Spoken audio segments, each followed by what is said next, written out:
Donc, on va voir ensemble quelque chose qui est assez intéressant, Bezrat Hashem pour la suite, pour voir la suite de l'étude, mais pour cette première partie, vous savez que Korach a été immensément riche. Là, on entend souvent la richesse de Korach, être riche comme Korach, pas comme Crésus, et ça m'intéresse particulièrement de savoir effectivement comment est-ce qu'on explique d'abord d'où vient sa richesse, et puis ça met, j'allais dire, ça ferme le caquet, j'ai envie de dire.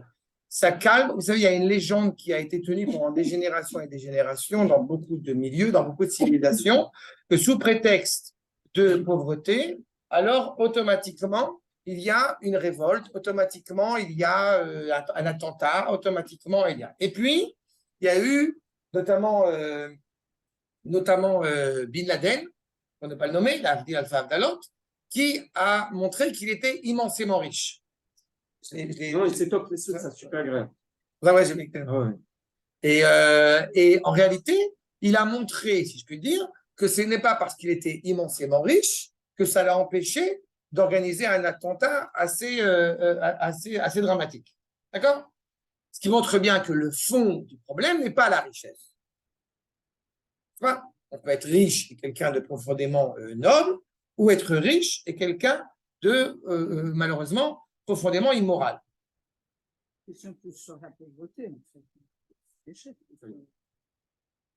Non, mais la pauvreté n'est pas une raison A. Pas parce qu'on est pauvre qu'on est voleur. J'ai déjà une question. Okay. Qu'est-ce que c'est la richesse? On va y arriver. Ça, c'est la suite. Là. Mais c'est une très bonne remarque. Il avait beaucoup d'argent. Mais non, justement, c'est plus subtil. C'est ça que je demande. Mais elle a raison sur le fait que Korach, ce qui est inhérent à lui, c'est une richesse colossale. D'abord, d'où il a pris cet argent, et après, effectivement, quelle est la problématique qui va lui être reprochée. On sait qu'il y a un problématique qui est reproché, puisqu'il est capable d'affronter Moshe Rabbeinu, hélas, pour des mauvaises raisons. Mais le fait est que cette richesse-là, elle est reconnue chez lui. D'abord, je m'attache à ma corps numéro 1, dans le traité de Sanhedrin, où on nous rappelle, Rabbi Rabba Bachanina, Shalosh Matmoniot et Min Yosef Mitzraï. Il y a 3 trésors, 3 coffres, si je puis dire, que Yosef a cachés en Égypte. Achat Nidgalta le Korach. Il y en a une qui a été révélée à Korach. Bon, ok. Achat Nidgalta le Antinenos, Ben Assurus, Achat Gunzal et Tzadikim Atid Lavo. Donc il y a 3 trésors. Il y en a un qui en réalité a été révélé à Korach, le deuxième qui a été révélé à un Romain, et le troisième qui sera révélé dans le monde futur, au Tzadikim. Vous êtes conscient, évidemment, je pose déjà la question dès à présent, que s'il y a 3 trésors, on s'interroge, qu'est-ce qui différencie ces 3 trésors? Ce n'est pas simplement une sorte de somme colossale, aussi grande soit-elle, qui justifierait le fait qu'il ait séparé ces 3 trésors en 3 parties. Nous dit dans le verset, Makor numéro 2, donc, il va rassembler tout l'argent qui était en Égypte et tous les trésors qu'il a aussi compilés de la terre de Canaan, d'où était issue la famille de Abraham, Yitzhak, Yaakov.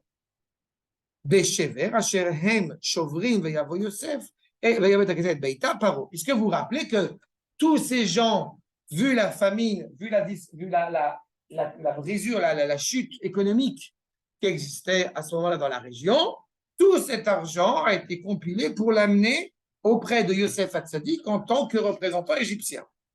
Donc on parle d'une somme évidemment colossale, d'une valeur exceptionnelle.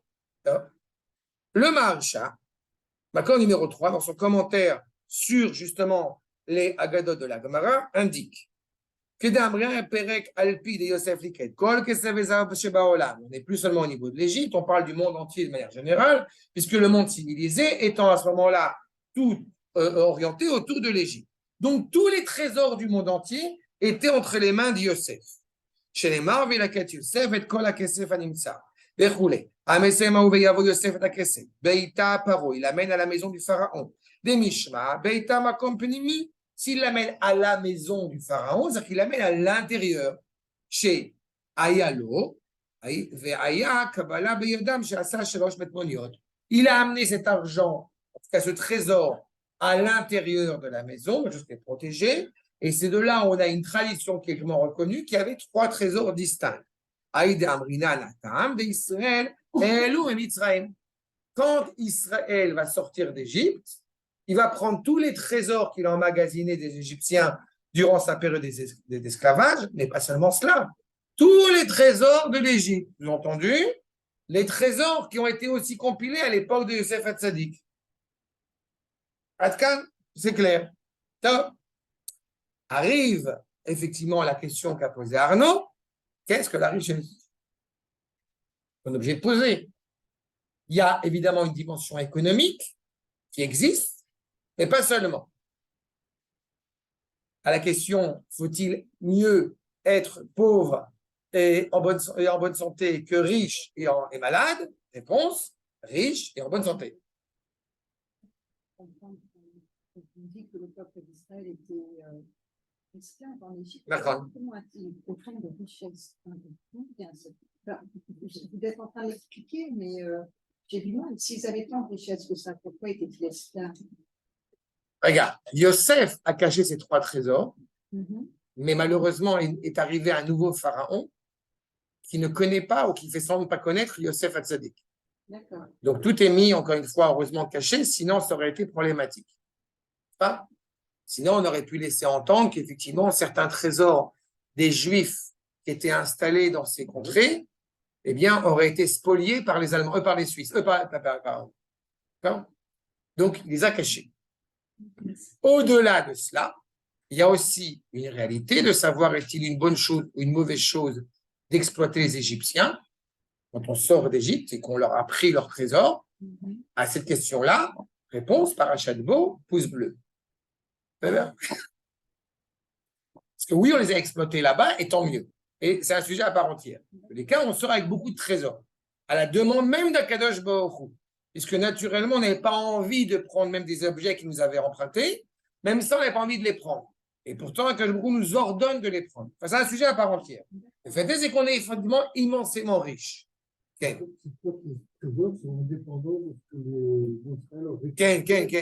Indépendant. Indépendant.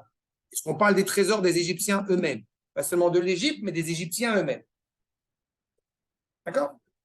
Archa nous dit le Maharal de Prague. Donc, accord numéro 4 dans les Tivot Olam. Aosher. Shou birkat Hashem itbarach, raou sheyesamui mina ayn. D'abord, quelque chose qui définit fondamentalement le trésor, je veux dire la richesse, c'est qu'elle est louée, elle a un sens profond dans la mesure où elle est cachée, elle est pudique. Je pense que l'homme le plus riche au monde, c'est l'homme dont tu ne vois pas la richesse. Qu'elle soit physique, qu'elle soit mentale, qu'elle soit spirituelle, qu'elle soit ce que vous voulez. C'est la tsniout, tu veux dire? Il y a un lien à la tsniout. La réelle personne sanoa n'est pas une personne Parce que si tu montres ta richesse intellectuelle, si tu montres ta richesse, ça veut dire que tu en es esclave et que tu l'es moins. C'est une notion de liberté, c'est une notion de quoi? Pourquoi tu dis D'abord, ça veut dire que quand tu es conscient que ta richesse, elle provient d'Akadosh Baruch Hu, tu ne l'étales pas. Exactement. Je comprends maintenant. D'accord? Oui. J'ai expliqué une fois dans un autre contexte le fait qu'à l'égard d'un pauvre, on n'est pas miséricordieux. On a de l'empathie. Oui. Celui qui a de la miséricorde, c'est Akadosh Baruch Hu vis-à-vis de toi qui te permet d'avoir un salaire mirobolant. La nuance, elle est fondamentale. Faire preuve de miséricorde à l'égard d'autrui qui manquerait d'argent, c'est de l'orgueil. Exactement. Ouais. Ça serait totalement inapproprié. La richesse, d'abord et avant tout, c'est une richesse qui te permet de faire du bien autour de toi. Et c'est ça où Akadosh Baruch Hu est miséricordieux à ton égard, de te permettre d'avoir cela. Et de la même manière, c'est pour ça que j'ai dit, pas seulement physiquement et mentalement, mais aussi spirituellement, parce que, encore une fois, je vais permettre de dire une anecdote très personnelle. Comme, vous savez, tous les 15 jours, je vais voir mon fils, et mon fils a décidé vendredi dernier qu'il voulait qu'on étudie ensemble la Gemara. C'est-à-dire, ce à quoi, malheureusement, je n'ai pas forcément les qualités les plus requises, mais mon prochain, j'élève un fils qui, lui, il force. Et je vais avec lui, vendredi dernier, et il me dit, bon, il me dit, vas-y, papa, lis. Et tout. Alors, je lis, c'est bien, je sais lire quand même, ça va.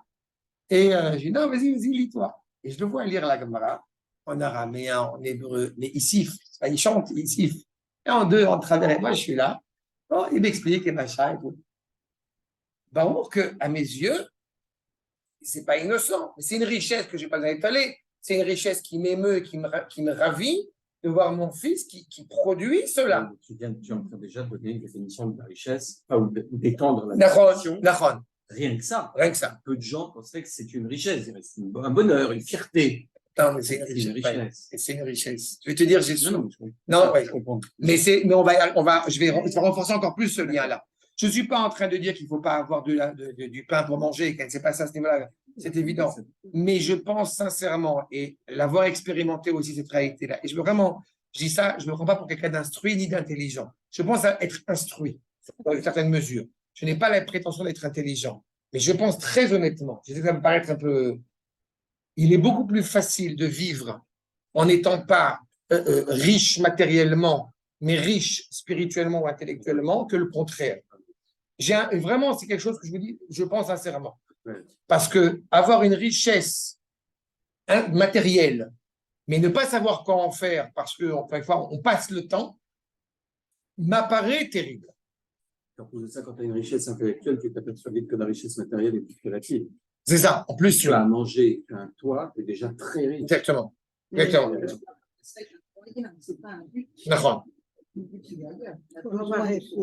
Et comme son terme l'indique, la parnassa. La parnasse, on a besoin d'éclairer le foyer. C'est fondamental. Parnasse, c'est la même racine. Il y a une racine similaire. c'est la richesse. Je le sais, parnassé Aouma, Moshe, Myriam et Aaron. D'accord. C'est la richesse pour les Juifs. Je dis ça parce que quand je suis allée en Arabie, j'ai trouvé qu'il y avait tellement de richesse, tellement de splendeur, et en fait, je me suis fait la réflexion que ces splendeurs et ces richesses étaient faits pour effacer la richesse des Juifs. Parce qu'en fait, c'est ça, c'était remettre de la richesse, pas de la richesse, pas de la richesse, justement parce que j'avais l'impression que le peuple juif avait la richesse déjà d'avoir Hachem avec lui, mais en même temps d'avoir... c'est très important de différencier les deux. Mais de manière générale, je vais te dire, un niveau purement pécunier, purement physique. Tu mets un coffre-fort en plein milieu de la rue, en plein milieu de la place publique. On va laisser combien? 2 minutes pour que tout le monde se jette dessus? C'est qu'en réalité, l'argent est déprécié quand il devient quelque chose de succinct. Il y a aussi une valeur quand on paye pour quelque chose, quand on s'investit pour quelque chose. Et quand cette chose-là, elle est aussi protégée, elle est aussi cachée, elle est dans un coffre à la banque. C'est pour ça que je rejoins cette notion, j'ai rattaché à cette notion de pudeur. On croit que la pudeur, j'ai coutume de l'expliquer ainsi, on croit que la pudeur, c'est parce que j'ai couvert mon vêtement, mais j'ai pas couvert, c'est pas j'ai couvert mon corps. Mais en réalité, c'est justement parce que mon corps a de la valeur que je le recouvre, pas à l'inverse. Le rapport et la pudeur, il est d'abord personnel, je donne de la valeur à soi. C'est pas pour cacher. C'est justement parce que ça a de la valeur que je le préserve. Je le mets en retrait. C'est exactement cela. Regardez ce que nous dit le Maharal. Donc, Aosher, Shu Birkat Hashem Itbarach, Raoui Sheye, Raoui, il est envisageable, il est souhaitable qu'il soit Samoui Mina Ain, Velechach, Aosher Mesugal, Sheye, Nirsa Bezman Ayoter Katsar, Veze Kaasher Over Bo'enav Mitzad Ze Letzad Ze. C'est pour cela que justement, la richesse est capable d'être un bien en un temps très court et passer de quelqu'un à quelqu'un d'autre, d'un œil à quelqu'un d'autre. La notion de relativité de la richesse. On n'est pas grand-chose, mais quand tu as ta richesse et que tu la préserves, pas la préserver comme Harpagon, c'est pas ça que je parle. C'est la préserver parce qu'elle a un sens, parce qu'elle a une valeur. En cela, où Betsad Asher Avar Memenu Enav, Miyad Asher Enenu. Le Rav nous dit quoi? Puisque justement elle est cachée du regard, en un cliquant de doigt, en un clin d'œil, tu as perdu ta richesse. Dieu sait combien on voit des gens qui sont immensément riches et qu'en 2 secondes, la chute est terrible. Et ce qui est terrible d'ailleurs quand ils perdent, c'est qu'ils perdent, j'ai l'impression de tout perdre. Quand il y a eu l'affaire Madoff, J'ai pensé exactement à il y avait ça. un grand Je donateur pensais de exactement à la ça. fondation Perpignan américaine, l'American Perpignan Society. Elle faisait 1 milliard. Elle était cotée au Nasdaq avec cet investissement dont les bénéfices allaient au Perpignan. Ils ont perdu 500 millions de dollars. Il leur restait donc 500 millions. Ils ont arrêté de donner. C'est-à-dire que 500 millions, ils ont estimé qu'ils ne donnaient plus au Perpignan. Parce qu'imagine, ils se sont estimés à 500 millions, plus en état pour 20 euros. Tellement c'était un drame. Ça. Non, ça n'a rien à voir avec le capitalisme. Ça a à voir avec l'esclavage de l'argent. Ça n'a rien à voir avec le capitalisme. C'est bien, mais rien. Non, mais c'est grave. Non, mais je suis désolé. Le précis, ça n'a rien à voir. Ça a à voir. Il faut vraiment que je passe, il faut vraiment que je fasse j'ai fait cette étude à une époque, la question de la justice sociale sur les enseignements du Rav Kook. Nous n'avons aucun problème avec la richesse. Je le dis dès à présent, ce que j'ai évoqué à l'introduction, nous n'avons aucun problème avec la richesse. On a des grands Talmidei Chachamim qui étaient immensément riches, qui finançaient des Talmidei Chachamim, qui finançaient des Batei Midrash complets. Le problème n'est pas, encore une fois, la richesse. Ça ne doit nous poser aucun problème. Ce qui est problématique, c'est encore une fois le rapport moral qu'on a à l'égard de cette richesse. Mais la richesse en tant que telle est un bienfait. C'est un bienfait. Que ce soit, encore une fois, une richesse intellectuelle, une richesse économique. Oui, on a besoin. Il n'y a pas de magie. Justement. Ce que nous enseigne là, c'est de l'usage de la richesse. Exactement. Et ça qui est très différent. C'est Voilà. très différent. Achat, qui bevadaï, beod enav, beau, loger la morveinenu. Il fait attention à ses biens, il fait attention à ses richesses. Il n'y a aucune raison que cette richesse se perde. Mais prenez ça dans tous les domaines que vous voulez. Je vais faire un coup encore cette semaine sur l'écologie. Quand j'explique à des gens que oui, jeter une bouteille par terre, ne pas la mettre dans la poubelle, c'est quelque chose qui, encore une fois, est l'esprit du mépris à l'égard de l'affection que nous devons avoir à l'égard des Eretz Israël. Non, quand on a du respect pour la terre, on la respecte. Quand on est riche parce qu'on a une terre qui est riche, eh ben on la respecte.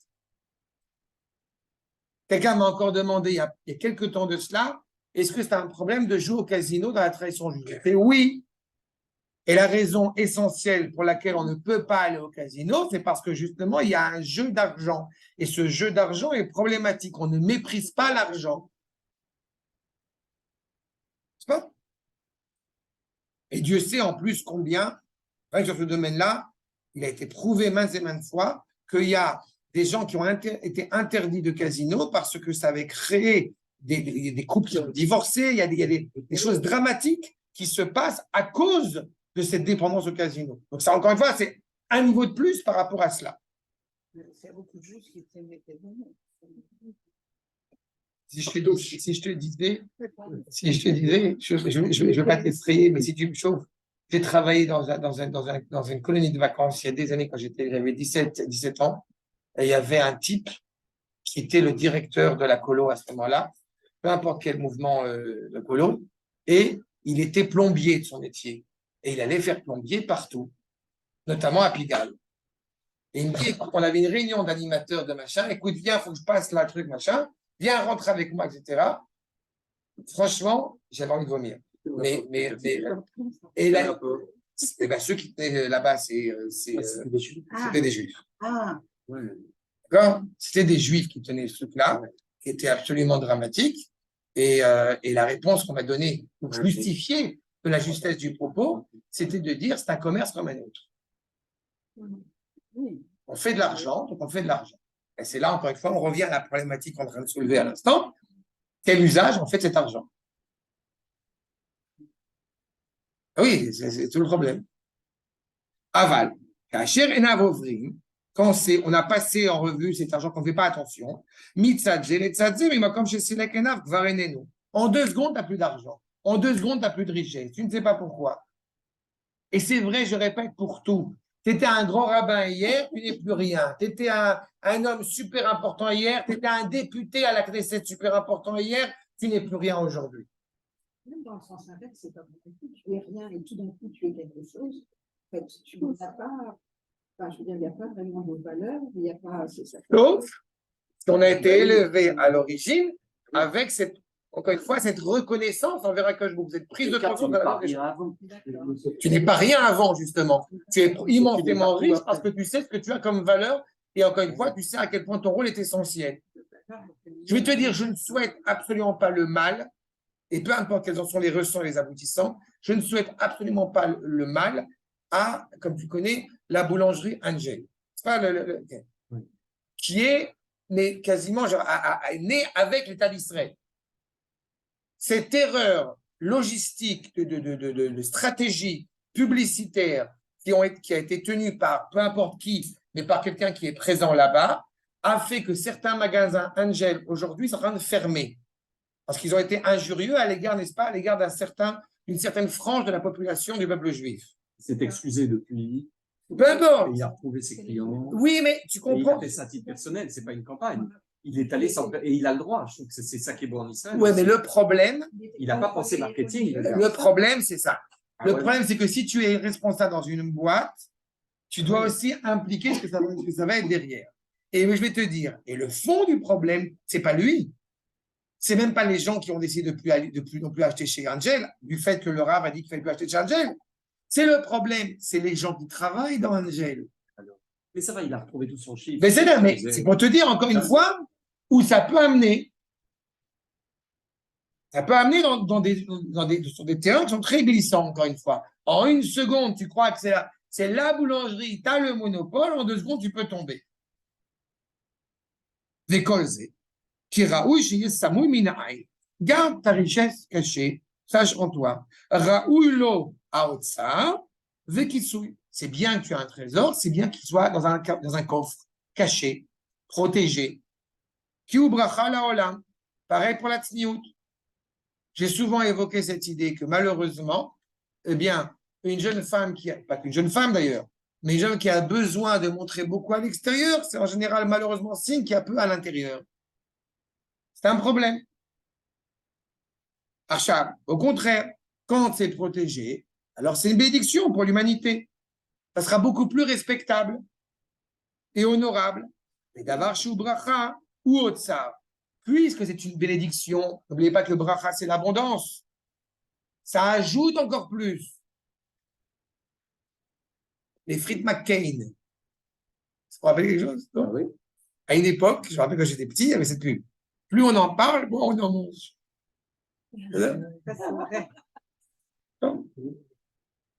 Alors, la culture, comment c'est quoi? C'est comme la confiture. C'est quoi la confiture? Moins on en a, Moins on en a, plus on l'étale. Justement, bracha ou aotsa, she'en bracha la saoum min ha'ain. Il n'y a pas d'abondance. Bet resh raf, comme rappelle le Maharal, ailleurs, bet 2, resh 200, kaf 20, c'est l'abondance, c'est la pluralité. Quand tu sais préserver encore un petit peu, tu as plus de chance que ça. Il faut un petit peu, mais ce qui a engrangé cela. ולפיכך לזה נכסה עוד שהוא באוצר, ולאחר שהוא מוכן לא נגלה לו. Une fois que tu es prêt à ce trésor, tu le révèles. Une fois que le monde est prêt à révéler cette richesse, eh bien, tu le révèles.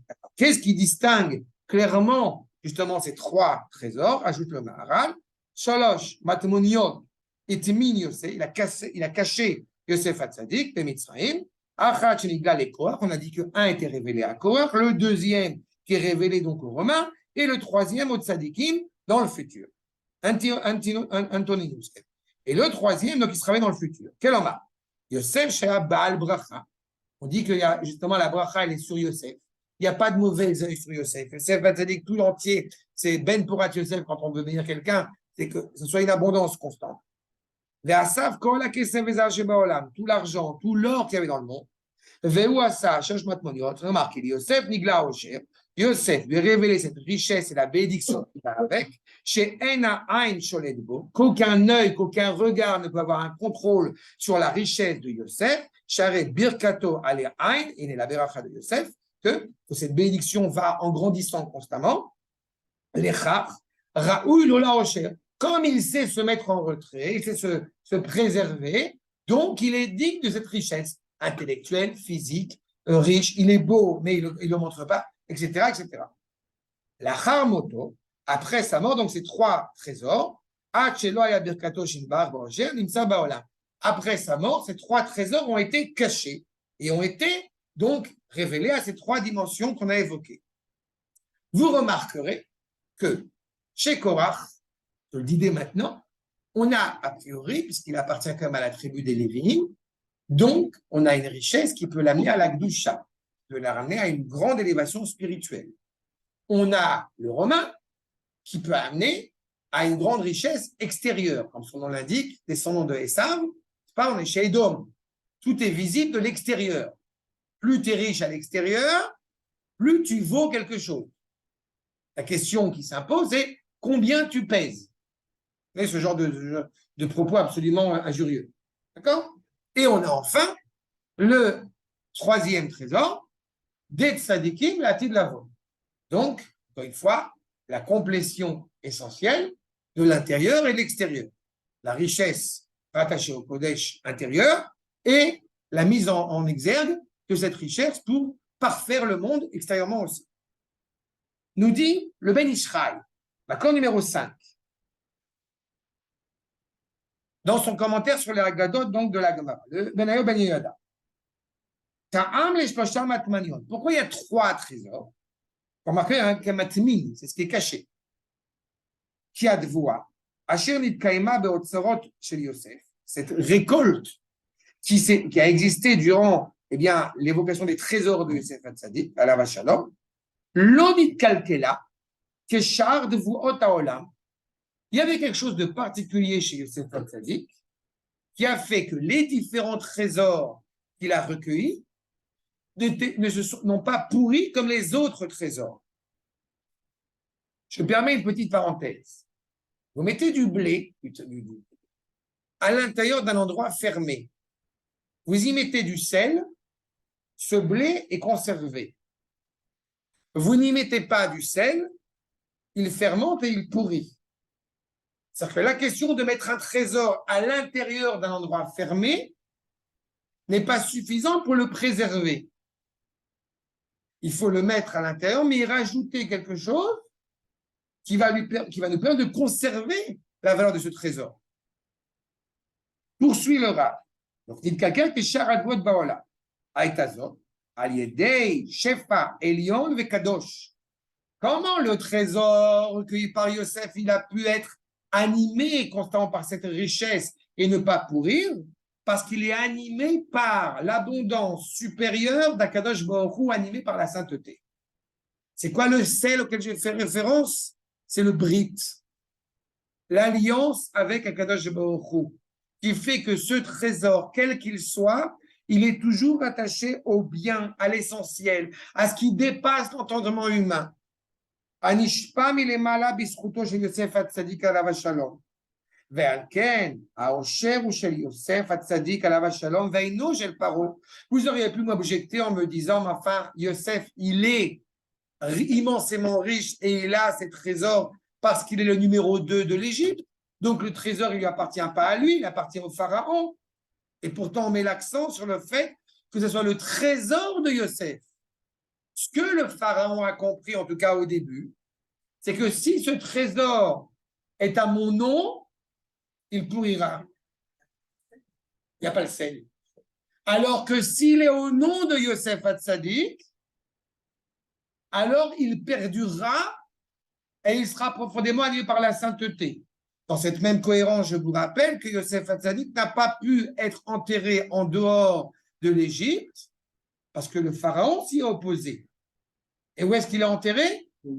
Dans le Nil. Donc, le Dieu de l'Égypte, le Dieu le plus important de l'Égypte, c'est en guise d'un honneur et d'un hommage national, selon eux, qu'il a été enterré dans le Nil.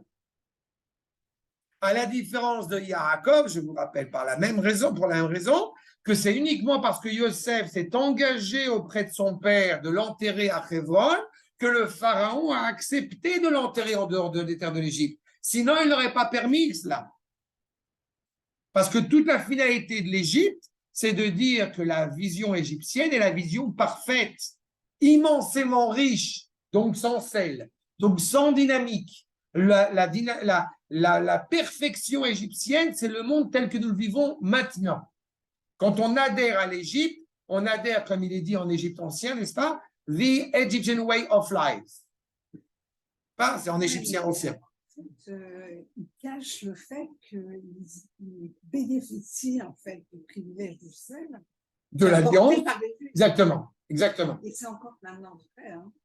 Je ne sais pas si le sel a cette même dimension, mais cela dit, sache-le, il y a une coutume traditionnelle, surtout j'ai vu d'Afrique du Nord, que la Sfirat HaOmer, quand on fait le Homer de Pessah à Shavuot, on a une mesure de sel dans la poche. Justement. Encore une fois, c'est signe d'alliance rattaché à cette dimension-là. Et c'est ce qui protège, j'ai envie de dire, cette richesse. Regardez la suite.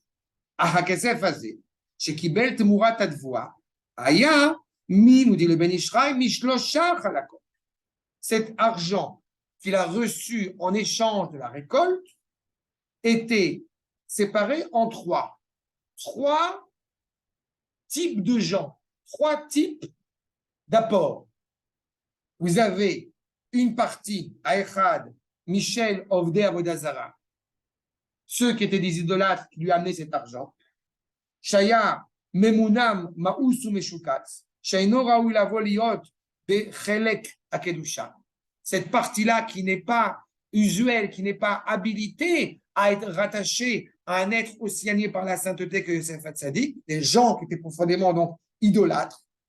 Vekeneged Kesef Ze, Asa Yosef Hatzadik ala Shalom, Matmon Echad. Shaya Kesef, Shem Ovde Avodah Zara, Uva, Venichnas le Matmon Ze, Be Ashgachat Shamaim. Ce trésor-là qui était apporté par des gens idolâtres, donc nauséabonds, donc inappropriés, Yosef Hatzadik l'a caché par providence divine, en rattachant cet argent à Akadosh Baruch Hu uniquement. Il y a déjà une correction qui s'anime par le biais de Yosef Hatzadik. N'oubliez pas que la nature même de Yosef Hatzadik, c'est qu'il a réussi à faire en sorte que les Égyptiens, notamment à ce moment-là, ont fait la circoncision et se sont élevés moralement grâce à Yosef.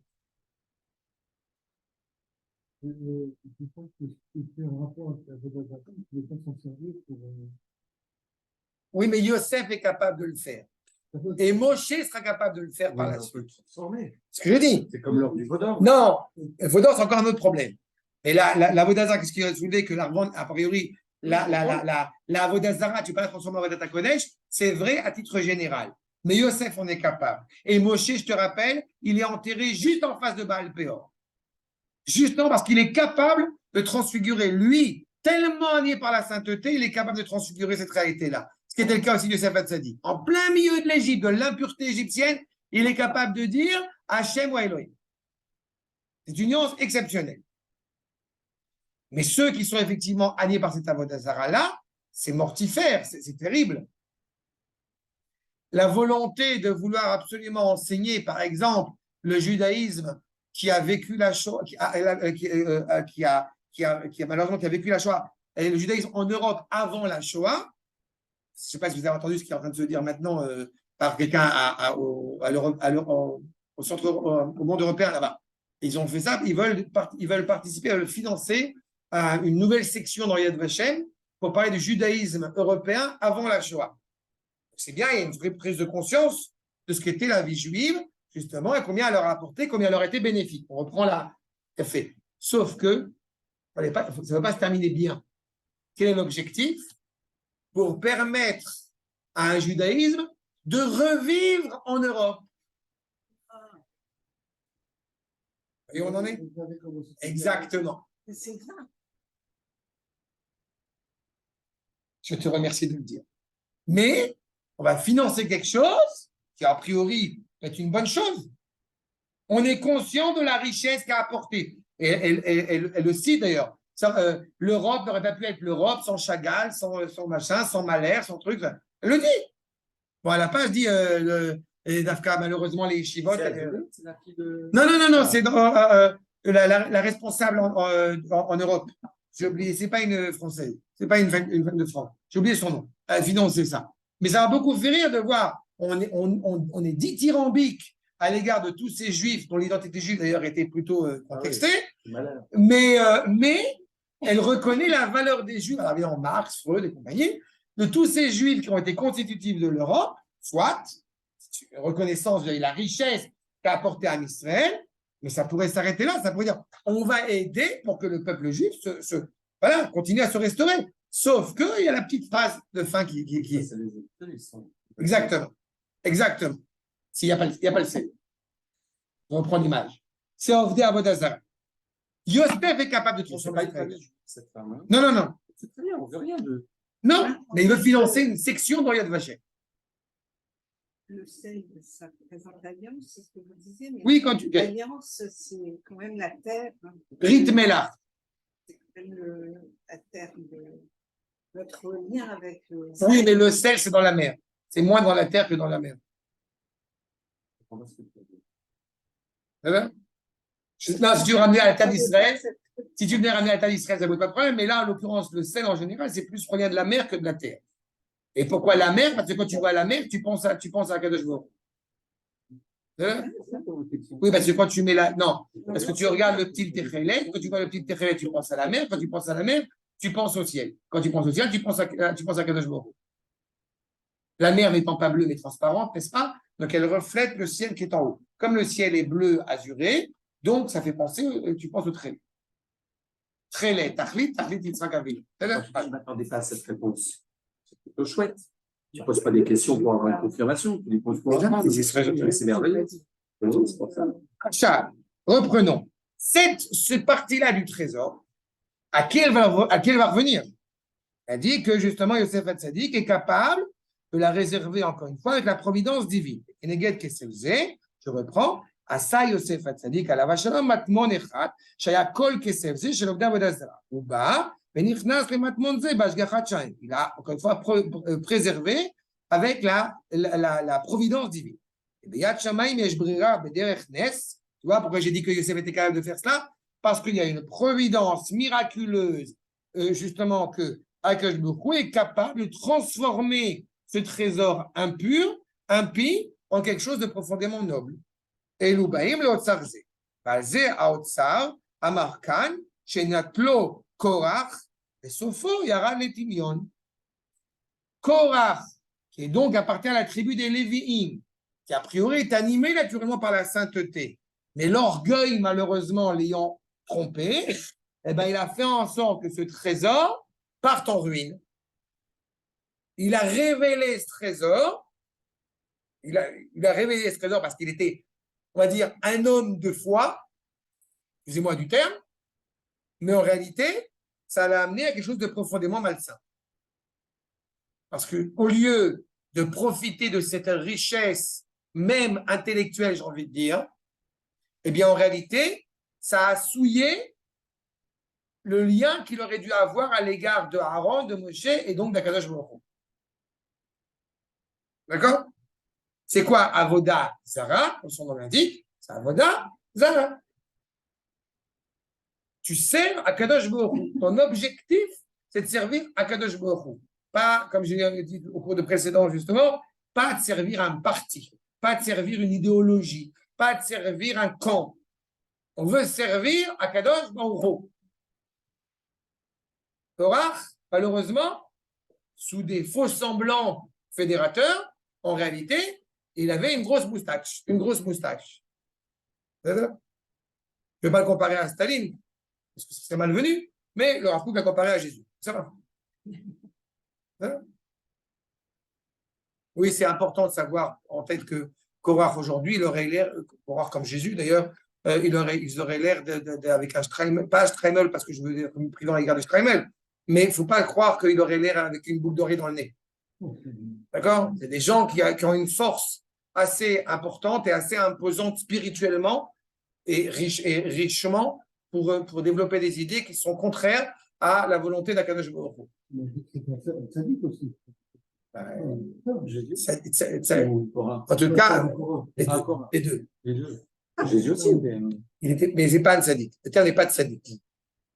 On a parlé des explorateurs la semaine dernière en évoquant le fait que les Chachamim disent qu'ils étaient kshérim au moment des faits. On n'a pas dit que Korach était caché. On a dit que Korach avait Ruach HaKodesh. C'est-à-dire, mais Ruach HaKodesh n'implique pas automatiquement une dimension morale. Il a le potentiel il a une force suffisamment imposante. Al tarzik, je disais encore un élève cette semaine, bien comprendre cette nuance. Al tarzik ba'atzmecha. Ne te prends pas pour Dieu tant que tu n'es pas Dieu. Si je traduis ça un peu avec les mots un peu rigolos. Acharemot kedoshim est mort. Ça, c'est la grande blague qu'on fait depuis des années. Non, je sais, c'est des blagues de religieux. Acharemot kedoshim est mort. C'est l'ordre des parashiot. C'est-à-dire, Acharemot, première paracha, kedoshim, deuxième paracha, est mort, troisième paracha. C'est traduit littéralement. Après la mort, on voit qui est réellement ça et on en parle. C'est l'ordre des parachiotes. C'est ça la grosse blague. C'est une blague. Voilà. C'est vrai. Mais c'est ça qui est indiqué. Korach, il peut appartenir au Lévi, mais il peut avoir un potentiel exceptionnel. Ouvda, que malheureusement, son erreur a été fatidique. Mais rassurez-vous, c'est un autre sujet, mais rassurez-vous, tous les Rosh Chodesh, il y a toute il faudra qu'on l'étudie à l'occasion avec plaisir.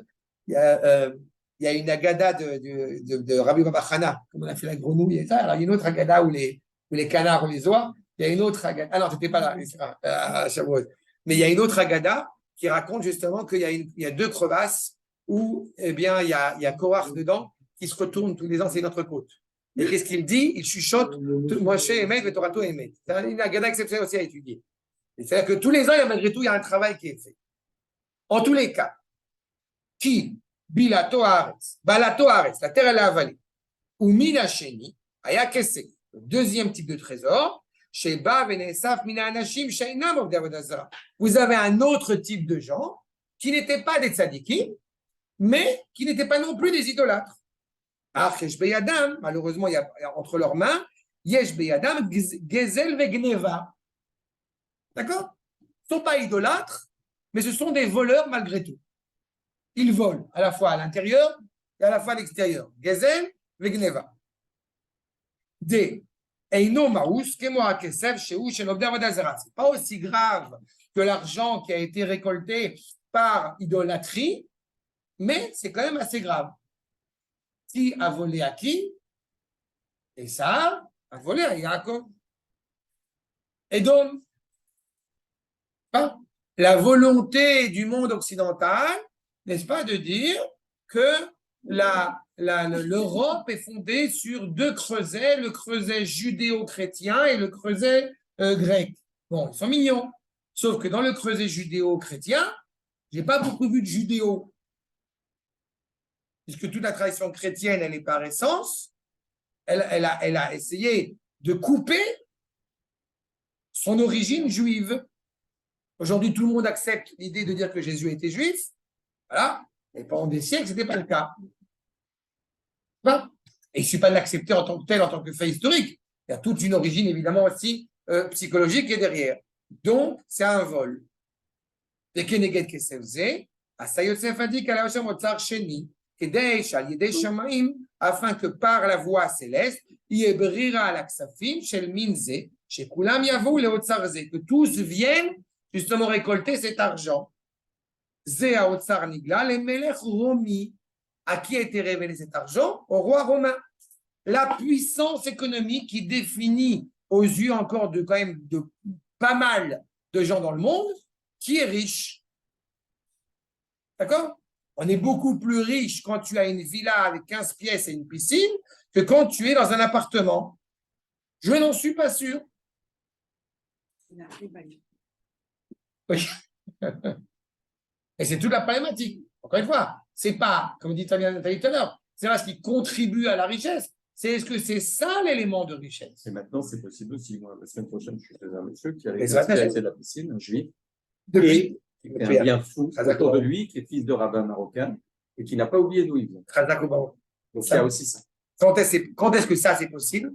Sans le faire avec nous, tu es en train de le dire. Quand est-ce que ça, c'est possible? Réellement, quand le peuple juif vit en Israël. À ce moment-là, cela est possible. En 2000 ans, d'un point de vue justement authentique, cela n'est pas envisageable. Aujourd'hui, cela est possible. Parce que justement, il y a un début de la Tilavo, on a dit les tzadikim, ce troisième trésor, qui lui n'est pas rattaché ni au Avodah Zarah, ni aux gens qui ne sont pas au Avodah Zarah, mais qui malgré tout sont voleurs, mais rattaché justement à des tzadikim, qui donc prodiguent du bien, j'ai envie de dire, à l'intérieur et à l'extérieur. Regardez la suite. Umin ashlishi, aya kesef shanashim tovim, shayu shomrim, sheva mizobnei noach. Dans le cas qui nous préoccupe, c'est quelqu'un qui est foncièrement moral en tant que tel.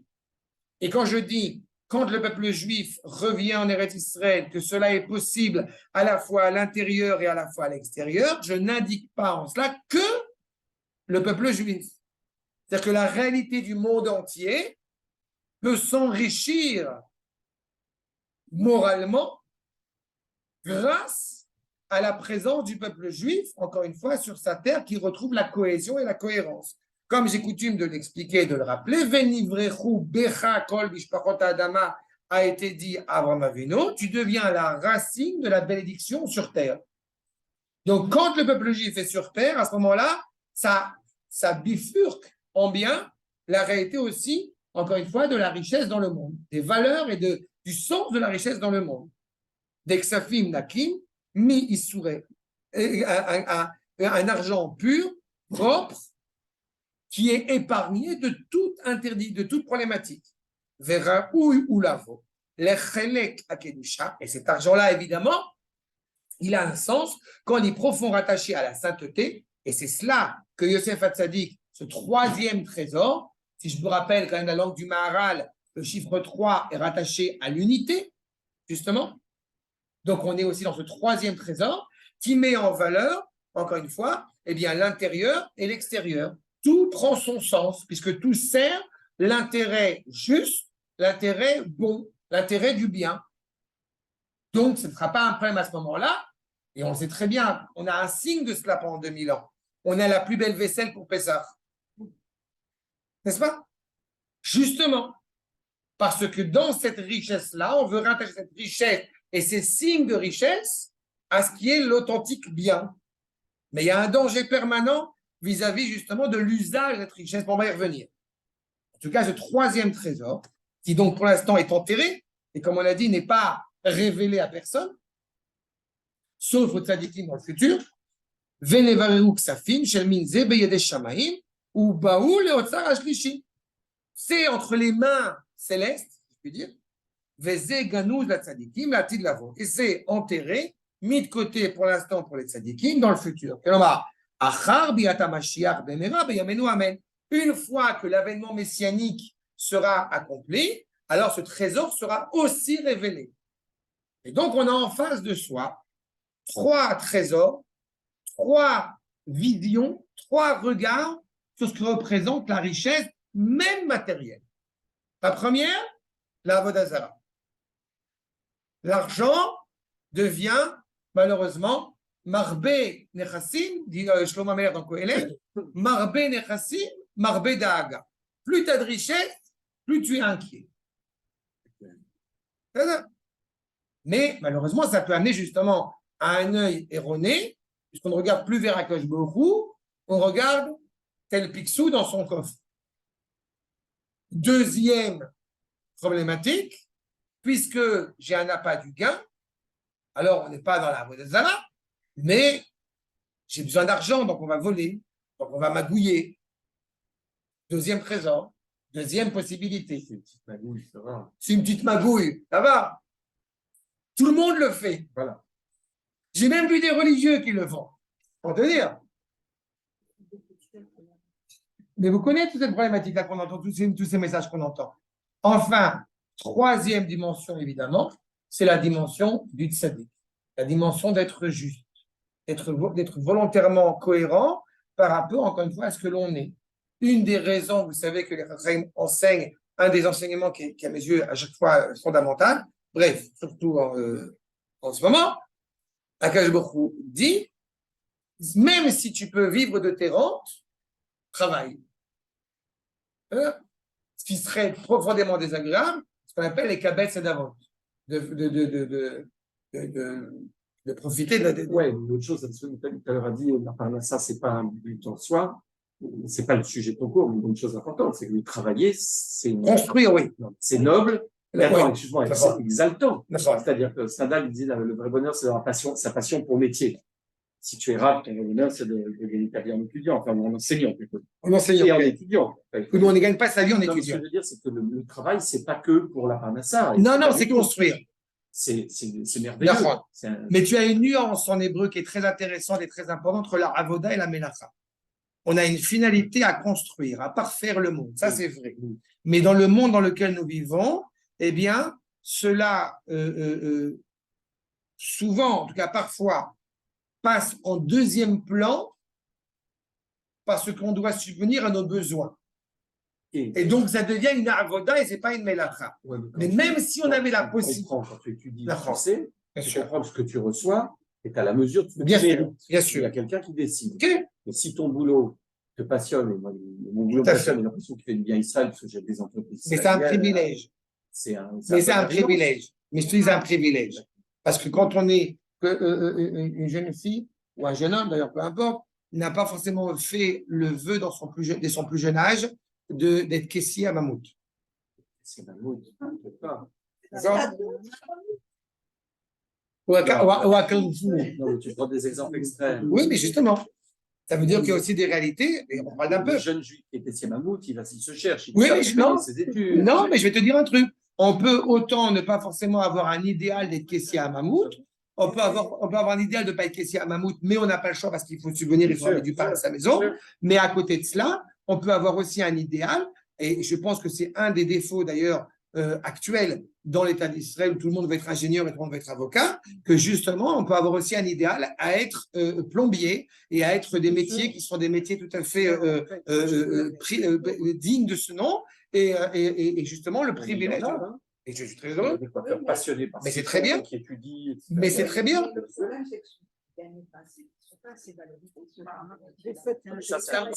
Ça, la question après de rétribution des richesses, c'est encore un point. Mais il est certain, encore une fois, qu'on n'est pas méprisant à l'égard du. Pour ça, j'insiste. Ce n'est pas le fait de recevoir uniquement de l'argent qui est un sujet à part entière, et on le voit à quel point c'est malgré tout de façon importante, on le vit au quotidien, chacun d'entre nous, mais il y a aussi cette idée que même si on pouvait vivre de nos rentes, eh bien, il serait très problématique d'être oisif.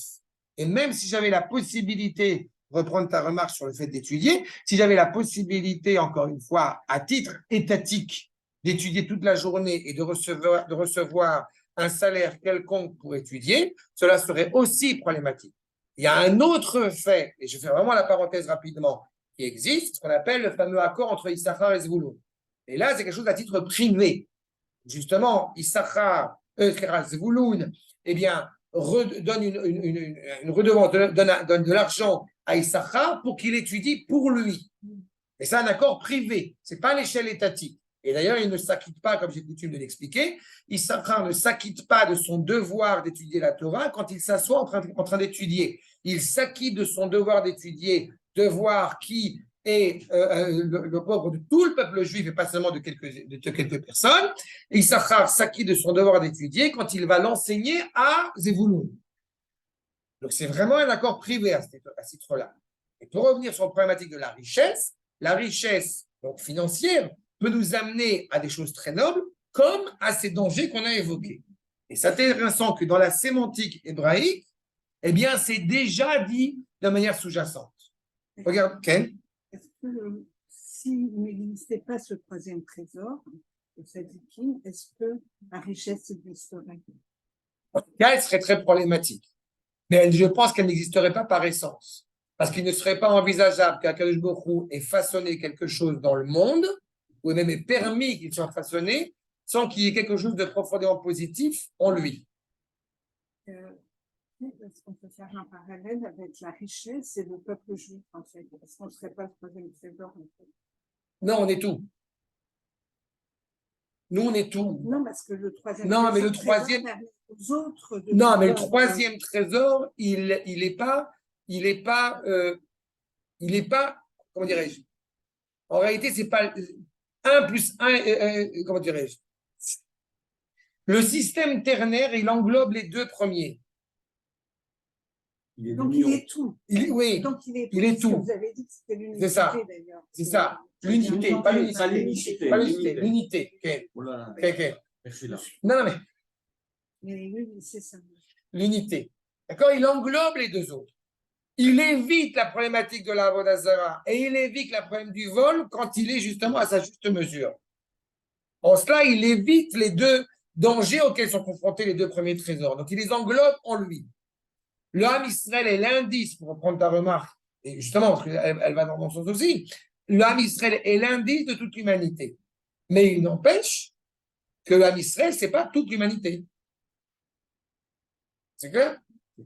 Regardez ce que dit M. Benjamin Gross, dans un ouvrage justement sur l'argent et les Juifs. L'argent, comme Kesef, vous voyez, encore une fois, la sémantique hébraïque, combien elle est exceptionnelle, Oui. comme désir, Kesef, l'arsof, c'est désirer, nous dévoile qu'il implique une certaine modalité de la présence de l'homme au monde. On vit dans une société. On n'a pas du tout d'aspiration, encore une fois, à la vie au kibbutz, en tant qu'État. Le Rav Kook avait déjà énoncé 80 ans, il y a 80 ans déjà, que la fin du kibbutz arriverait. Pas alors que le kibbutz était à peine dans ses balbutiements, le Rav Kook déjà voyait la problématique de l'idéologie kibbutzite. C'est devenu hyper capitaliste. Donc, évidemment. Mais quelqu'un m'a dit une fois, j'habitais au kibbutz d'Eliaou, quelqu'un m'a dit une fois, et c'est ce qui est profondément d'ailleurs déçu, sur le fait qu'il y ait un rapport socialiste en interne au kibbutz, mais qu'il y a un rapport, pour permettre au kibbutz aussi de subsister, profondément capitaliste avec l'extérieur du kibbutz. Donc ça montre bien qu'il y a un problème. Donc ça ne peut pas être une société idéale que le kibbutz. Achab, il ne se réduit pas à ce dont nous pouvons disposer, mais implique une tension qui semble caractéristique de la condition humaine, comme on l'a vu avec les deux premiers trésors, et dont l'intensité dépend de l'attachement que nous lui portons. Tout départ de là. La tension se trouve éclairée par le second terme, qui désigne l'argent damim. Damim, c'est aussi l'argent. Sauf que damim, comme vous le savez, c'est aussi le sang. Et oui, pluriel. Oui. Damim, c'est l'argent. C'est pareil, c'est le rapport monétaire. Kaf, Samer, Pei. Qu'est-ce que c'est? L'arsof. D'accord? Nirsafti. J'étais désiré. Non, j'ai Achab. Donc, le rapport à l'argent. Le rapport à l'argent qui est aussi formulé sous la manière du sang. C'est intéressant parce qu'on n'a pas parlé du trésor qui est caché. Le sang n'est pas un problème en tant que tel. Quand est-ce qu'il devient problématique? Et comme ça, il n'y a pas longtemps avec toi, sur le lait, le sang, c'est inoubliable. Eh ben, ouais. Le liquide qui sort pour donner la vie. Mais le sang de meurtre, c'est quoi? Rabotaï, le meurtre, c'est quoi? Shvichut, damim. Le problème n'est pas le sang. Le problème, c'est shvichut, de sortir, de déverser le sang à l'extérieur, le meurtre. Le problème, dans la même série, n'est pas la harayot, n'est pas la nudité. Le problème, c'est gilouille harayot. C'est révéler cette nudité à l'extérieur. Pareil, le trésor n'a de sens que quand il est, encore une fois, préservé, quand il est entouré. Quand il est déversé, ça devient un problème. Damim nous dit M. Benjamin Gross, qui est également le pluriel de dam, le sang. Kesef désigne l'argent comme instrument d'échange et de réserve, tandis que damim souligne son rôle de compensation légale en cas de dommages infligés à autrui et implique l'idée de responsabilité à son égard. Il y a une honnêteté, il y a une droiture qui doit apparaître dans ce rapport monétaire. Celle-ci n'est pas seulement d'ordre juridique, mais dans la mesure où elle restaure le lien social d'ordre vital, corporel. Il y a un lien entre les hommes, entre les individus. Quand justement tu parlais de salaire qui est rétribué ou pas rétribué, qui est valorisé ou pas valorisé, c'est un problème en soi. Mais à côté de ça, on sait aussi, une colle à kavod, par rapport à la quantité de travail fourni, par rapport au nombre d'études fournies, il y a plein de choses qui rentrent, il y a plein de paramètres qui rentrent en ligne de compte. Chacun a des talents qui lui sont propres, mais combien il m'est arrivé de voir des gens qui ont fait énormément de sacrifices, énormément d'études, et donc énormément aussi, comme on dit, manger du pain noir pendant des années pour arriver là où ils sont. Il y a tout un travail derrière qui est fait. Donc le problématique n'est pas seulement, encore une fois, par rapport à la richesse ou par rapport à la pauvreté, c'est par rapport, encore une fois, à ce rapport social qui existe entre les gens, ce rapport d'honnêteté entre les gens. Quand je prends même le taxi, à partir du moment où il est honnête, je ne suis pas en train de négocier le prix. C'est le prix, je prends ou je ne prends pas, je paye ou je ne paye pas. Jamais il m'est arrivé de négocier le prix, à la vérité, même pas pour un Sefer Kodesh, un Sefer Shoot, mais pas non plus pour quelque chose, encore une fois, vis-à-vis d'un service qu'on va me donner. Le prix te plaît ou te plaît pas. C'est toi qui fais le choix. Après, s'il y a un problème d'honnêteté à l'échelle étatique, ça, c'est un autre problème. À l'échelle du privé, tu es tout à fait libre de demander le prix que tu désires pour telle ou telle chose. Non, mais il y a autre chose qui rentre en compte particulièrement en Israël, c'est que la négociation fait partie de la relation humaine. Parce qu'on est dans un pays proche-oriental. Elle fait partie de la relation humaine. Dans la vie de Brian, tu te souviens, la vie de Brian, des multiples, il veut acheter un tapis volant. Ah non. Et il ne négocie pas, et l'autre refuse de lui vendre. Si tu négocies pas, ah oui, pas, mais c'est plus dans le. C'est possible. L'argent, comme le sang, est à la limite, vous voyez, entre l'intérieur et l'extérieur de notre personne. Nous avons du sang et il nous constitue. Il fait partie de notre être et pourtant peut en être détaché. La contribution qui est évoquée tout à l'heure. On n'a aucune ambition à habiter dans un yourt en plein milieu d'une forêt. Aucune.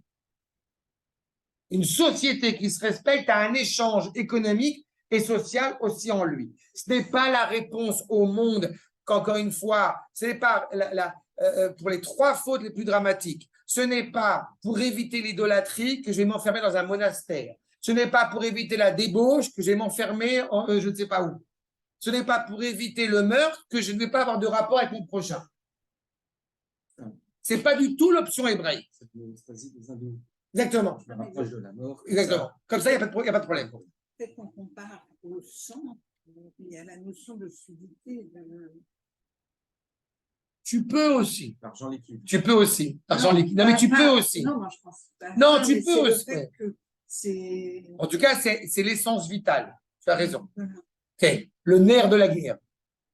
Mais pas que ça. C'est pas rigide, c'est quelque chose qui fluctue, bien sûr.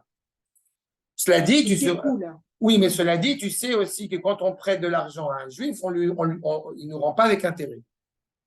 Donc tu vois que malgré tout, il y a ce rapport-là. Parfois, il ne le font pas du tout. Non, ça ne veut pas. Vous savez ça? Les 3 choses. Ah non. Si, ça c'est pas bon. Les 3 choses essentielles entre 2 juifs, les 3 choses essentielles, encore une fois, dans le rapport que nous avons à l'égard de notre prochain juif, je parle, c'est qu'on lui prête et il ne nous rend pas avec intérêt. C'est interdit dans la Torah de donner intérêt. La banque, pourquoi est-ce que la banque peut le faire? Il a fait. Parce qu'en réalité, la banque, il y a ce qu'on appelle Eteriska. En fait, ça peut-être va te faire rire, mais c'est vrai, dans chaque banque, il y a comme ça un gros panneau, pour justifier le fait que, il y a des intérêts qui passent. Pourquoi? Parce qu'en réalité, d'abord, on n'a pas le choix dans la situation actuelle, mais c'est bien plus que ça. Dans la réalité actuelle, en réalité, tu es associé à la banque. C'est ça, on est associé avec la banque. C'est-à-dire que la banque, je sais que ça peut paraître marrant. Elle existe si on lui donne. Mais non, c'est pas ça. Tu participes c'est une société. On est une SARL ensemble. La banque ne pense que à tes intérêts. Alors, bon, j'ai dit ça, mais parce que le contrat était risqué. Non, mais je sais bien, il y a plein de banques. Mais je veux dire, c'est ça le fond. Et alors, dans ce cas, dire qu'un contrat entre 2 personnes, pareil. Oui, mais tu vois que quand on arrive justement le Pro Bowl, parce que les gens ne prêtaient pas, c'est l'occasion que tu me permets de rappeler cela, quand il y avait dans l'année de Shemitah, il y a aussi ce qu'on appelle Shemitah Ksafim, si tu ne t'es pas engagé vis-à-vis de quelqu'un qui te devait de l'argent, tu ne t'es pas engagé, tu n'as pas signé un contrat pour dire que oui, il te rendra l'argent aussi après la Shemitah, eh bien, le créditeur est abrogé. Le crédit est abrogé. Il n'est plus créditeur, débiteur. Il ne doit plus d'argent, lui, et c'est le contraire, ça s'appelle le prosbol. Pourquoi ils ont fait le prosbol? Parce que on est arrivé à une situation où un juif ne voulait plus prêter de l'argent à son prochain un mois avant la Shemitah parce qu'il savait que c'était foutu. Mais en réalité, il y a cette volonté justement, encore une fois, de bienfait à l'égard de son prochain. Et le terme en hébreu, c'est très intéressant, c'est nécher. C'est comme la mordure du serpent. On ne veut pas justement faire preuve de morsure à l'égard de son prochain. On se mord soi-même. Pas le rapport qui est entre un juif et un autre juif. À l'inverse, une personne non juive ou une personne que Dieu préserve qui serait devenue un chef d'un culte idolâtre, si je puis dire, donc il serait exclu du peuple juif, pas cardinal de Paris, que Dieu préserve. Non, en tous les cas, quelqu'un qui serait par exemple devenu cardinal de Paris, par exemple, eh bien, il est évident que si je lui prêtais de l'argent, ça serait un intérêt. Non seulement il prête à intérêt, 2, il ne peut pas toucher ta bouteille de vin, et 3, il n'est pas content le minyan, évidemment. C'est un cas très spécifique. En tous les cas, il est clair que l'argent, c'est quelque chose, évidemment, c'est un flux, c'est vital, comme le sang, encore une fois, qui circule. Tu comprends cette notion de circule? Quelque chose de vrai dans ce que tu dis. C'est important parce que les Juifs, ils ont été, pour pouvoir continuer à apporter de l'argent en Israël, ils étaient obligés de convertir. Non, tu soulèves une autre problématique. Non, tu soulèves une autre problématique, c'est qu'on n'avait pas la possibilité de faire d'avoir des commerces et d'avoir d'autres. Il y a fait, donc c'était on est prêteur sur gagne, mais c'était une volonté profondément antisémite derrière tout cela. Oui, justement, mais ils ont continué. Oui, mais je ne parle pas dans ce cadre-là. Je parle dans la société idéale hébraïque qui a la valeur de l'argent. Que tu soulèves toi, si, bon, je ne sais pas toi que je vais l'apprendre, pas me cultiver comme toi, mais le marchand de Venise. Si tu as l'occasion de revoir le marchand de Venise, il met bien en évidence cet antisémitisme terrible qui a fait qu'ils en sont arrivés là où ils sont arrivés. Et que Shylock. L'argent, comme le sang, est à la limite, je reprends, entre l'intérieur et l'extérieur de notre personne. Nous avons du sang et il nous constitue. Il fait partie de notre être et pourtant peut en être détaché. Ce qui doit surtout retenir notre attention, c'est l'analogie de leur fonction. Ils ont une capacité de création renouvelée, soutenue par le dynamisme de leur circulation. Voilà le flux dont évoqué. Le flux monétaire, comme le flux sanguin, est la condition indispensable à la vie économique comme à la survie de la vie corporelle. L'argent, ça va, ça vient. Et quand ça vient, ça va. Oui. C'est connu cette blague, non? Toute stagnation du flux vital et la circulation des richesses induit des pathologies et conduit à la mort. Il n'y a plus de vitalité, il n'y a plus de dynamisme. Construit avec cet argent, partage, soit justement dans cette dimension, pas généreuse pour être généreux, mais pour, encore une fois, l'argent engrange l'argent. J'ai un ami qui m'a dit une fois quelque chose que je trouve tout à fait vrai, c'est que ça coûte cher d'être pauvre. Et il y a quelque chose de vrai là-dedans. Non. Il y a quelque chose de... Il y a une anecdote très simple, c'est que pendant des années, j'achetais des écouteurs avec le fil et tout ça à 10 shekels. Voilà, il a fait. Moi, au bout d'un mois, ça renaisse. J'ai acheté des écouteurs Bluetooth, machin, etc., qui coûtent évidemment un peu plus cher que 10 shekels. Ça fait 3 ans, ça ne bouge pas. Vous achetez une Mercedes.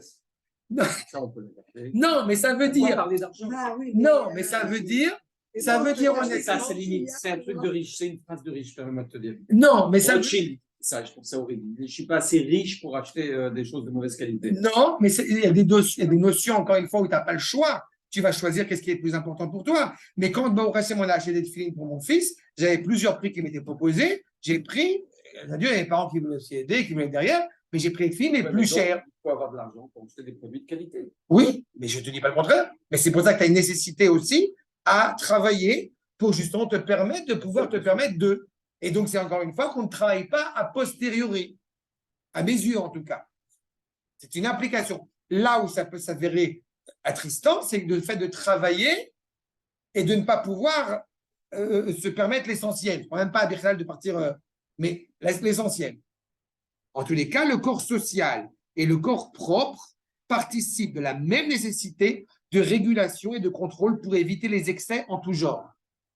J'ai coutume, entre en parenthèse, de dire dans une série de cours que j'ai fait sur la justice sociale sur le Rav Kook, que justement, la responsabilité du dirigeant politique n'est pas d'apporter de l'argent aux citoyens, mais par contre, de leur permettre de trouver un travail pour subvenir à leurs besoins. C'est une nuance fondamentale.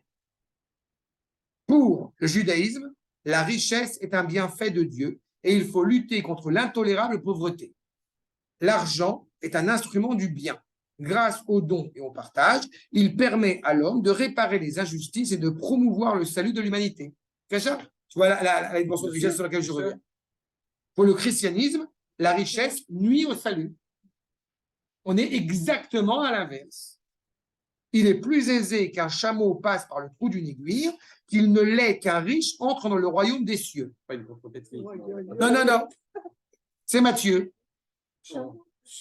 Ah oui, c'est charmant. L'argent corrompt l'être, il est stérile et source de On désastre. le voit bien d'ailleurs avec le Vatican. Qui est une pauvreté exemplaire. De l'argent. Non, totalement. Il faut quand même avoir en tête, mais j'ai oublié de le citer, mais il faut quand même avoir en tête que Franciscus, François, il a choqué au sens positif du terme, il a bouleversé la papauté et le chrétien pratiquant parce que il a choisi de continuer à résider dans un appartement modeste. Vous comprenez la cohérence du propos? Ça veut dire que tu es le pape, donc tu fais preuve de chasteté, de pauvreté. Ah non, Seigneur. C'est la folie des grandeurs pour ceux qui ont référent. Le mépris de l'argent, de même que son idéalisation, se traduisent par des comportements qui dépassent la sphère strictement économique. Il y a un rapport social, il y a un rapport moral à l'égard de l'argent. Ils sont la manifestation extérieure d'une certaine manière d'appréhender le monde en général et les relations des hommes entre eux. Est-ce que, il y a 3 personnes qui étaient présentes à ça, alors est-ce que quand, je ne sais pas encore une fois, pas par on a fait le CDR de Pessar ensemble, est-ce que quand on va sortir la liqueur, le vin, les meilleurs vins, c'est pour montrer les bonbons? Est-ce que c'est pour montrer, regardez, chouf le riz? Oui. Ah non. La liqueur de café, surtout. Liqueur de café. Vraiment... La liqueur de date aussi, la liqueur de date aussi. C'est vrai. Vous êtes conscient? C'est quoi l'objectif? C'est pas ça. L'objectif, évidemment, non, mais c'est pas l'objectif, c'est resserrer. Ce serait bien qu'il sorte une bouteille de whisky. Je sais pas où dire, gros. Alpine Shekel, quand il va se dire, pas. Ça te fait de la peine, quoi. Ah ouais, c'est pas l'objectif, au contraire. La volonté, c'est ce rassemblement. Ouais. Il y a quelque chose de profondément plus que social. Je peux dire un truc, quelque chose de très important qui est lié à l'argent des juifs. Très, très important, c'est l'entrepreneuriat. Le juif, là, tout ce qu'on étudie nous montre que Akadosh Baruch Hu voudrait qu'on assemble le monde pour le réparer. Mais l'assembler, c'est on prend des pièces et on les rapproche. C'est la science. Un entrepreneur, moi je suis entouré d'entrepreneurs juifs, c'est des gens qui ne sont pas satisfaits de lui. Ils voient le monde comme ils veulent qu'il soit. C'est tout à leur honneur. Mais l'argent va souvent aux entrepreneurs plus que aux salariés. C'est qu'il y a un lien entre le juif, l'entrepreneuriat et l'argent. Parce que une des façons les plus... Aucun entrepreneur que je connais n'est entrepreneur parce qu'il veut être riche. Il l'est parce qu'il y a quelque chose en lui qui le pousse. Tu t'improvises pas entrepreneur. Tu peux aller à l'université, tu peux apprendre des méthodes de gestion. Mais si tu n'es pas entrepreneur, tu ne seras jamais. C'est comme un vendeur. Tu l'apprends pas. Il faut avoir une tête pour ça. C'est aussi un risque. C'est une tête de juif. On a envie de transformer, de transfigurer. On a envie de transformer, de transfigurer. Voilà. Il y a une noblesse dans l'entrepreneuriat. Et il y a une dans n'importe quel domaine, d'ailleurs, regarde. Tu as raison. L'entrepreneuriat, c'est quelque chose de particulier. Mais non, dans n'importe quel domaine, tu peux avoir une dimension entrepreneuse. L'entrepreneur, c'est comme un chef d'orchestre. Ouais. Tu ne vois pas l'instrument dont il joue. Une seconde, tu ne vois pas l'instrument dont il joue. Tu vois le violon. C'est plus que ça. Attends. Je veux dire que l'entrepreneur, c'est très dur de voir ce qu'il produit. Il ne produit pas un et pourtant, il est essentiel. Et pourtant, il est essentiel. Bien sûr, tout à parce fait. qu'il coordonne des gens qui parlent des langages différents pour les amener vers un but que lui seul connaît. Mais c'est pour ça que je te dis que cette notion d'entrepreneuriat elle n'est pas seulement en vue de fabriquer une entreprise, de fabriquer ça. C'est beaucoup plus que ça. Bien sûr. Un rat qui construit, pour ne prendre que ça comme exemple, Oui. mais un rat qui construit, qui arrive encore une fois dans une région où il y a peu de Torah, C'est de et qui est. l'entrepreneuriat. D'ailleurs, dans mon groupe d'entrepreneurs, on a fait rentrer l'entrepreneuriat social. J'ai avec nous Gilles Darmon qui a créé La Tête. Quand il arrive en Israël, tout de suite, c'est un entrepreneur. Il a 3000 personnes, La Tête. Il donne à manger aux survivants de l'Holocauste, etc. Et c'est un entrepreneur. Il D'accord. gagne très peu. La Tête ne gagne rien. C'est une des boîtes les plus efficaces au monde en termes, tu donnes 10 euros, il y a 9 euros qui partent pour les pauvres, le reste c'est pour le fonctionnement, c'est exceptionnel. Enfin bref, peu importe. Mais ça rentre dans Mais c'est de l'entrepreneuriat. Bien sûr. Oui, dans n'importe quel domaine, il y a cette notion de. T'as très bien de transformer, transfigurer l'argent, encore une fois, comme étant un nerf, comme étant une nécessité. Mais c'est aussi une récompense. L'entrepreneur est celui qui va le mieux gagner sa vie, mais pas pour Mais je le lui, souhaite, pas bien pour sûr, ajouter une bien sûr, piscine à la bien sûr, piscine. bien sûr. Mais malgré tout, il vit bien. Et chez nous, on le voit. Tu as donné une bénédiction à notre entrepreneur. Parce que chaque fois qu'on va chez nous des grands, ils sont souvent riches. Enfin, la plupart du temps, ils sont riches. Ils ont risqué. Les grands, ils sont. Tiens, Sylvia. Un entrepreneur ou un inventeur, c'est celui qui a une vision, en fait. Et ça, tout le monde n'a pas de vision. Et c'est la vision qui fait que tu vas suivre. Oui, mais c'est beaucoup. C'est pas juste l'idée. C'est ça, mais beaucoup que t'as une aussi. vision de ce que tu C'est veux. beaucoup aussi dans cette notion de vision, ce qui est vrai, ce que tu dis. Évidemment, il y a certains qui ont une tête qui est comme ça et d'autres qui sont un peu moins. C'est quand même. Nahon, mais je veux t'ajouter aussi là-dessus que beaucoup, c'est aussi rattaché aux valeurs pédagogiques, à l'éducation que tu as reçue dans ton enfance. Ça donne un aiguillage, une personne qui a une richesse. Ça peut donner une direction, mais tout le monde n'est pas entrepreneur, tout le monde n'a pas une vision. Oui, mais Il y a l'éducation, quand même elle est peu de choses censée aller dans ce sens-là aussi. L'éducation juive est censée donner des ustensiles à un enfant Peut-être qu'on- pour le pousser, si tu veux, à se réaliser pleinement. À ne pas pour le- devenir moi, à ne pas s'isoler. Exactement. À ne pas- les relations Exactement. fondamentales. Mais c'est pour ça que moi je rajoute ça, en fait, on peut avoir cette mentalité d'entrepreneuriat sans être absolument entrepreneur. Ce que je veux dire, je donne l'exemple, par exemple, du GAN, ses directrices, Tu as complètement raison. elles sont entièrement entrepreneuses, complètement, parce qu'elles gèrent un truc, etc. Et elles le font avec une vision, avec sûr. une volonté. Elles s'aiment. Mais c'est pour ça que j'ai dit dans n'importe quel, pas que dans le domaine, bien C'est sûr. ça, elles ne sont pas Bien sûr. dans le domaine de l'entrepreneuriat. C'est ce qui est attendu Mais de elles sont tous les gens qui ont un rapport, encore une fois, social avec un public, avec des gens, sont obligés, c'est ce qu'on attend d'eux aussi, d'avoir un regard, d'avoir une vision, encore une fois, tournée. On reprend la question que tu as rencontrée. Et l'exemple, est-ce que je vais te dire, l'exemple, encore une fois, de ce centre culturel, on ne sait pas ce que ça va. On ne sait, non, si, on ne sait pas ce que ça va amener, mais ça a un sens profondément important. C'est sûr. Les Juifs sont entrepreneurs, c'est Exactement. C'est la nature profonde. On reprend encore une fois la dimension sociale. Ce que je suis certaine, c'est que. Non, mais c'est pas un compliment social ou pas, c'est une vraie réalité. Et on a une vision.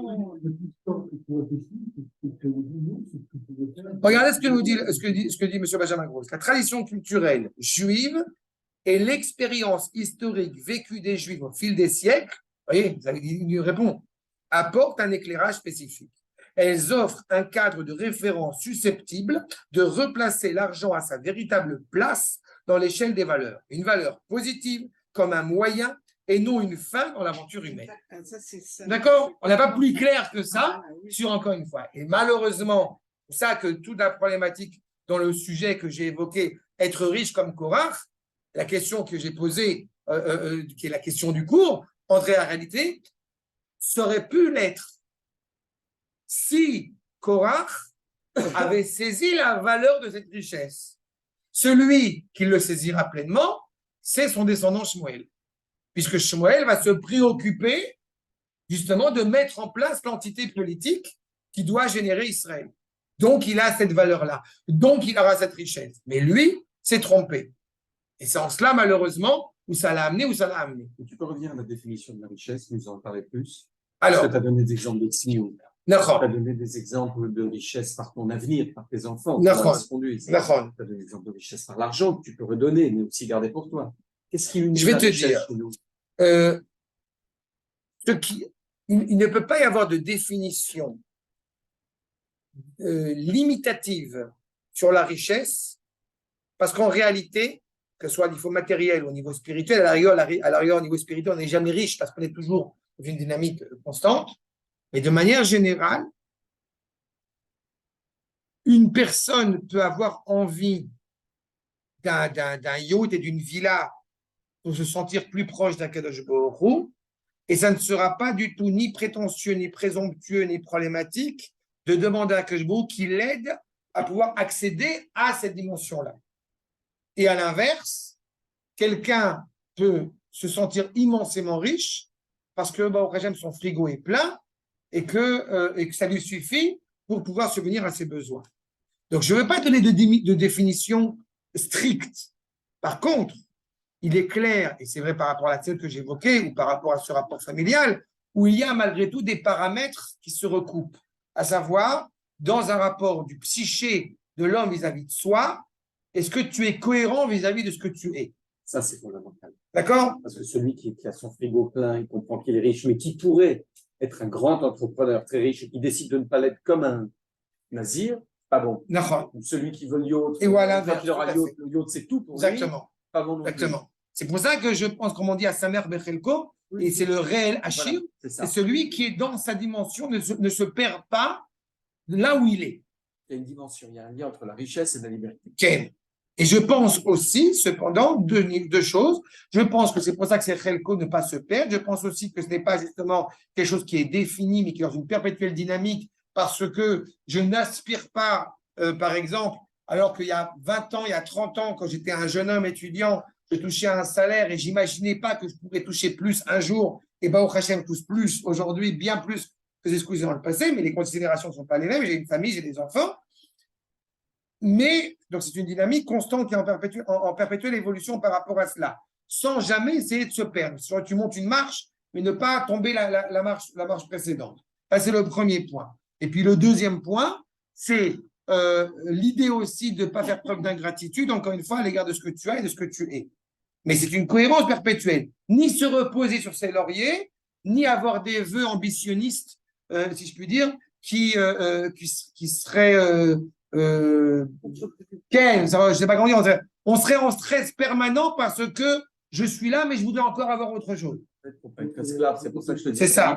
J'aime bien cette notion de liberté. Là, je vois vraiment un lien entre les deux. Mais il est vrai aussi que quand moi, une des questions qui m'est posée souvent par rapport à mon fils notamment, c'est quand même, donc il est déjà orienté, etc., pour aller faire tel métier ou telle autre chose. Et à chaque fois, je réponds d'abord non. Pas du tout, parce qu'il a passé le bac après en terminale. Et surtout, je trouve vraiment malsain quand quelqu'un émet une critique à l'égard d'un adolescent qui se construit avec une forte qualité de Kodesh, comme si, en réalité, donc il va passer à côté de quelque chose. Je suis navré de le dire, à 47 ans passés, j'ai un peu le sentiment qu'une colle à kavod, je suis ce que je suis avec les forces que j'ai, mais je ne suis pas du tout. Et j'aurais bien été content de me retrouver à son âge dans les mêmes paramètres, dans les mêmes critères, et de pouvoir m'enrichir de c'est quand même l'essentiel de notre identité. En fait, plus que la liberté, la richesse, elle est quand même liée à notre rapport à Hachem. Mais le rapport à Hachem, et c'est de la liberté, c'est ça dont je parle. En fait, oui, c'est la mais chaque fois que tu reviens au rapport à tu es Hachem, rattaché, liberté. comme tu es rattaché à Kadosh Baruch Hu, tu es rattaché à toi-même. C'est ça qu'il faut comprendre. Oui, mais justement, comme il parle d'échelle des valeurs, et donc en réalité, pour se retrouver dans l'échelle des valeurs, on est obligé Mais tu es cela. Tu es l'expression de cela en tant que membre du peuple juif. C'est inhérent à soi. Mais dans la définition de la richesse, L'homme est profondément libre parce qu'il est rattaché à Kadosh Baruch Hu. On l'a souvent dit, cette problématique-là. Monsieur Edmond Flegg, il a deux phrases qui se suivent l'une après l'autre. Je suis juif. Pourquoi je suis juif? Parce que le juif met Dieu au-dessus de sa tête. Je suis juif parce que le juif met l'homme au milieu de sa tête. Donc c'est qui? Je suis juif parce que Dieu n'exige de moi aucune abdication. Je suis juif parce que Dieu exige de moi toutes les abdications. A priori, c'est contradictoire, alors qu'en fait, c'est exactement ce qui nous permet d'être authentiquement soi. Dans ce rapport social, on ne peut pas parler de cruauté la plus extrême que d'Afka à l'époque où Erasmus est arrivé. C'est ça le problème. Erasmus est le fondateur de l'humanisme. L'Erasmus, donc l'humanisme, génial. 16e siècle exceptionnel, Metsuyan. Tous les massacres ont eu à cette période-là. Tu mets l'homme au centre, en réalité, tu oublies l'homme. Tu mets Dieu au centre, réellement. Pas de la manière dont les civilisations diverses l'ont invoqué. Ni d'un côté, ni de l'autre. Non. Tu mets Hachem au centre, tu sais que le rapport entre les hommes, parce qu'il est inhérent à cela, automatiquement, il sera profondément juste et moral. C'est clair? On parle beaucoup de liberté, moi je parlerais aussi d'équilibre. Mais c'est la liberté. Non, mais toi, tu parles de la liberté occidentale, je ne parle pas de la liberté. Mais j'ai très bien compris ce que tu as dit, bien sûr. On ne parle pas de la liberté de la notion. L'équilibre, c'est la liberté. L'équilibre, c'est la liberté. L'équilibre, c'est la liberté. C'est aussi le mouvement. C'est-à-dire que cet équilibre et ce mouvement font qu'on a cette violence. Mais c'est la liberté. L'équilibre, c'est la liberté. Quand tu es en pleine relation avec toi dans ce dynamisme constant. Mais un entrepreneur puissant, libre, il dérange. La liberté, ce n'est pas bisounours. Être soi, c'est un équilibre, mais ce n'est pas bisounours. Un entrepreneur, non, mais il va déranger. Il va faire des choses. Heureusement, c'est l'expression de heureusement qu'il dérange. Si on ne dérange pas, ça ne bouge pas. Tu sais, là, au cours que j'ai donné Shabbat, juste après Shavuot, il y a quelqu'un qui a dit une phrase qui m'a beaucoup ému et qui m'a beaucoup plu. Elle a très bien compris mon propos sur le sujet que j'ai dit sur le monothéisme et tolérance. Et il y avait quelqu'un qui était choqué par ça, peu importe. Mais la personne en question a dit, mais c'est très bien que ça fasse bouger. C'est pour ça qu'on va à un cours, c'est pas pour rester. Oui, c'est vrai. Et j'ai trouvé que cette phrase, j'étais très, je l'ai dit d'ailleurs, que j'étais très reconnaissant à l'égard de cette remarque parce que j'ai trouvé profondément toujours, c'était exactement le sujet de mes cours. Je devais faire pour bouger. D'accord? Je sais, je suis beau, je suis très intelligent, je m'aime. Voilà. Ah, bah, C'était nécessaire, mais j'étais bon, Netzar Israël, la prochaine fois, tant pis. Ouais. Attaché. Je vous souhaite le meilleur. Merci. Shalom. Très, très beau. Merci beaucoup. Merci Elia, merci Laurent. À la semaine prochaine.